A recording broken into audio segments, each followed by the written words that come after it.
Estamos de volta com o De Bem com você e hoje a gente está conversando sobre o diabetes, uma doença fácil de ser detectada. É com um exame de sangue simples que dá para saber se existe alguma alteração na taxa de glicemia. Se tiver uma mudança significativa no valor de referência, essa pessoa deve procurar um médico. Correto, Patrícia? Correto. E aí, procurando um médico, quais são os passos seguintes? Quando eu acho que não precisa ter essa alteração da glicemia. Anualmente é importante estar indo ao médico e avaliar a necessidade de se fazer o exame de glicose e um exame que mede a média da glicose dos últimos 3 meses, que é a hemoglobina glicada. Se tiver uma alteração, aí eu acho importante procurar um endocrinologista para iniciar um tratamento, se já for um diabetes, ou para mudar os hábitos, para mudar o estilo de vida e para evitar que o diabetes apareça. Assim como em outras doenças, existe uma idade para se iniciar isso ou não? Não, porque na verdade a gente tem 2 tipos mais comuns de diabetes. A gente tem o diabetes tipo 1, que é o diabetes autoimune. Então, o tipo 1 ele é mais comum na infância e o que acontece é que a gente tem o nosso organismo produz anticorpos, que são células de defesa, que vão destruir as células do pâncreas que produzem insulina. Então, na verdade, no diabetes tipo 1, o que a gente tem? A gente tem ausência de produção de insulina. Você perde 90% da produção de insulina, 90% do pâncreas endócrino, na verdade. Então, esse indivíduo vai ter que ser tratado com insulina. O diabetes tipo 1 ele é mais comum na infância e na adolescência, o que não quer dizer que ele não possa aparecer na vida adulta. Já o diabetes tipo 2, que é o mais comum, é 90% dos casos de diabetes, ele é mais comum na idade adulta, após os 30 anos. Ele tem uma hereditariedade maior, quer dizer, ele é herdado de pai para filho com maior frequência e ele está muito relacionado a peso, a estilo de vida. Então, ele também, da mesma forma que o tipo 1, apesar de ser mais comum a partir dos 30 anos e à medida que a idade vai avançando, ele fica mais comum ainda, isso não quer dizer que uma criança e um adolescente não possa ter o diabetes tipo 2. É mais raro, mas pode acontecer. E diagnosticada a doença, qual que é o primeiro passo? É uma mudança imediata de estilo de vida? Depende do diabetes, né? Do tipo de diabetes. Na verdade, a gente sempre tem que ter essa mudança no estilo de vida, porque isso faz parte do tratamento. Não adianta só medicação nem para o tipo 1 e nem para o tipo 2. Mas o diabetes tipo 1, ele vai requerer o uso imediato de insulina, porque a insulina ela é um hormônio que ele é essencial à vida, e no tipo 1 a gente não tem produção de insulina. E o tipo 2, algumas vezes a gente vai utilizar a medicação, né, em maior quantidade, outras em menor quantidade. Eu posso iniciar com medicação oral, em outros casos com medicação subcutânea, que não necessariamente vai ser insulina, porque hoje a gente tem medicamentos de uso subcutâneo que não são insulina. Então, vai depender muito do tipo de diabetes, mas o mais importante é procurar um endocrinologista para iniciar o tratamento. O que existe hoje de tecnologia no controle, então, do diabetes? Olha, o tratamento do diabetes, ele tem mudado muito nos últimos anos. Isso é sensacional, né? Eu que lido com diabetes no dia a dia, fico muito feliz em poder proporcionar para os pacientes mais conforto e também um tratamento de melhor qualidade, né? A gente tem hoje, por exemplo, um sensor que já existe no Brasil há uns 2 anos, de monitoração glicêmica, que é o sensor ele parece uma moeda, ele é colocado no braço e mede a glicemia no líquido intersticial, que é o líquido que tem entre as células, a cada minuto. Então, para saber o valor dessa glicose, o paciente ele só tem que pegar um aparelhinho e passar perto dessa moeda, né, desse sensor.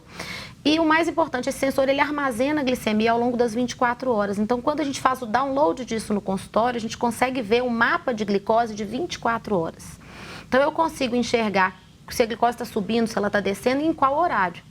E mais importante, o paciente consegue olhar. Se ele quiser olhar várias vezes ao longo do dia, ele vai ver o valor da glicemia e vai ver também a seta de tendência, que é se essa glicose está subindo muito rápido, se ela está descendo muito rápido. Então, isso ajuda a tomar uma atitude antes que o problema aconteça.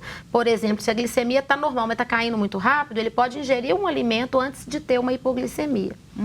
E as insulinas avançaram muito também. As insulinas hoje, a gente tem insulinas mais estáveis.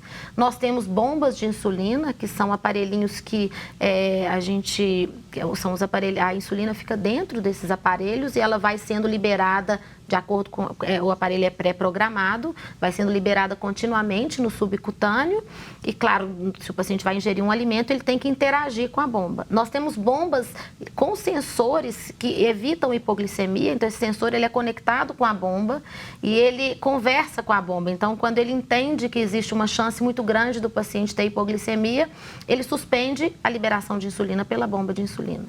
Em relação ao tipo 2 medicamentos, os medicamentos, a qualidade melhorou, os medicamentos melhoraram muito, por quê? Porque a gente tem várias deficiências fisiopatológicas no diabetes tipo 2. Então, tem várias coisas que não estão funcionando direito. E hoje a gente consegue tratar quase todas essas deficiências com essa medicação. Doutor, e o senhor falou que é diabético, né? Qual o tipo de diabetes? Tipo 2. E como que é o dia a dia? Pois é, eu estava vendo a Patrícia falar aqui, admirado, porque o mundo real ainda está distante disso, né? O mundo real que eu recebo no meu consultório, por exemplo, o diabetes ainda é a maior causa de amputação dos membros inferiores. É uma realidade. Existe uma patologia que a gente chama de pé diabético, que na verdade é um problema vascular de microangiopatia de pequenos vasos, e que acomete muitos pés, que é a extremidade final das artérias. E que normalmente começa, às vezes o paciente diabético já tem problema de visão, que a gente chama de retinopatia diabética, que também é um problema microcirculatório.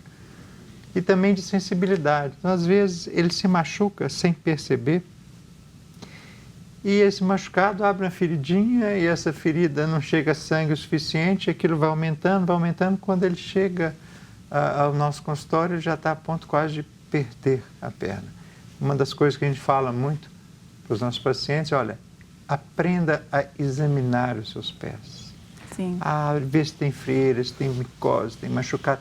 Todos os dias, secar bem entre os dedos do pé, usar secador de cabelo para secar, em vez de ficar só com toalha, né? Então, assim, essa ainda é a realidade. Mas essa cruel, complicação, né, acontece, né, porque as pessoas, elas deixam, muitas vezes por falta de informação ou por nem saber que tem a doença, esse diabetes ele fica mal controlado por muito tempo, por muitos anos, porque para chegar a ter um pé diabético, né, a gente tem que ter já a macroangiopatia, quer dizer, doença nos grandes vasos, já não está indo sangue direito para o pé, e normalmente você tem a neuropatia também, que é essa falta de sensibilidade, porque senão o paciente sentiria. Então, o que eu acho importante, primeiro, conscientizar a população de que o diabetes é uma doença que tem um tratamento, né, e que a gente pode manter os níveis glicêmicos normais, mesmo tendo diabetes, e que isso vai prevenir várias complicações. E eu acho que também é conscientizar o Estado, as autoridades do país, de que o tratamento do diabetes, por mais cara que seja a medicação ou a tecnologia, que a gente sabe hoje que muitas pessoas não têm acesso a isso, é muito mais barato do que tratar a morbidade que o diabetes não tratado vai trazer. Sim, né? A prevenção é mais barata. A prevenção, por mais cara que ela seja, ela é muito mais barata. Então, eu acho que é isso que a gente pode fazer. Exatamente isso, quer dizer, eu tenho acesso à informação, então para mim fica muito fácil manter um peso equilibrado, manter uma atividade física regular, o uso regular de medicação. Por isso que é importante esse tipo de atividade que a gente está fazendo aqui hoje. Informar, cansar de informar. Falou, fala de novo, fala de novo. Porque é assim que a gente vai conseguir mudar isso. Começar lá de baixo, a pessoa bem jovem ainda, pensar saúde. Quando a pessoa pensa saúde, primeiro, ela não vai fumar, ela vai tentar ter um peso equilibrado, ela vai procurar ser uma pessoa ativa, naturalmente. E o mais importante, ela vai buscar um auxílio médico e falar aqui, eu vim cuidar da minha saúde. O senhor sente alguma coisa? Nada.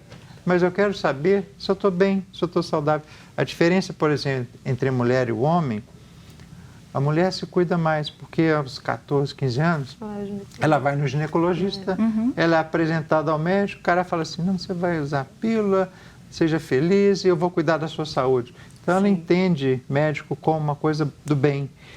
O homem vai ser apresentado ao médico depois de um machucado do futebol, um ortopedista, lá pôs um gesso, ou então um apendicite.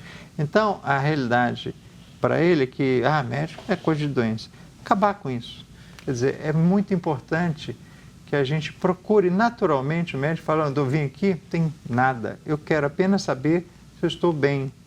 E essa relação é importante, porque acima de tudo, para ser médico, a gente tem que gostar de gente. Exatamente. Então é ótimo quando a gente recebe as pessoas no consultório e eu falo, não, eu não tenho nada, eu sou saudável, mas eu quero saber se eu estou bem.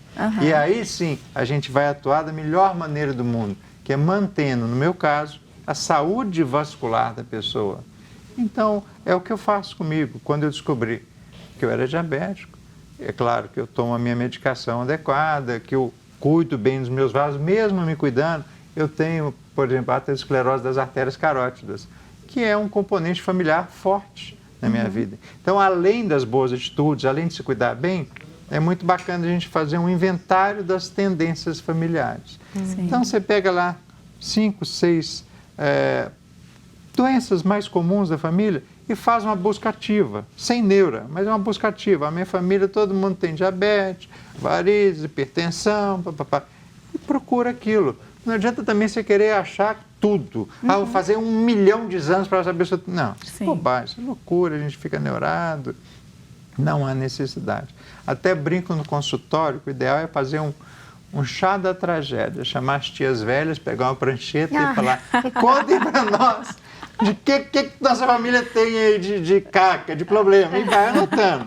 Anotou 5 ou 6? Pronto. Eu já ouvi isso com outro nome, plano de saúde, né? Que é justamente saber o que existe na família. Isso é fundamental. As empresas gastam milhões de dólares procurando saber o que o seu consumidor quer. A gente basta perguntar para as pessoas ao redor. O que as pessoas, por exemplo, o pessoal na minha família tem problema de glaucoma. É lógico que eu faço propedêutica para glaucoma. Eu não tenho, mas eu vou lá e olho. Não tem, beleza. Tá certo, a gente continua daqui a pouquinho. Nós vamos para mais um intervalo e daqui a pouquinho nós voltamos.